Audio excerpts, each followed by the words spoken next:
బెదిరేవాళ్ళు లేరు.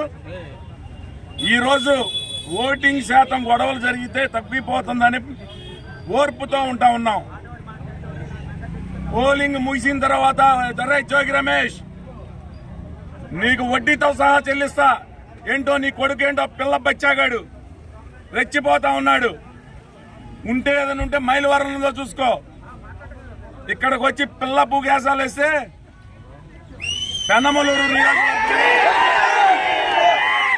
తెలుగుదేశం పార్టీ కార్యకర్తలు చూస్తా కూర్చోరు. తరిమి బోర్డర్ దాటిస్తారు. హెచ్చరిస్తా ఉన్నాం.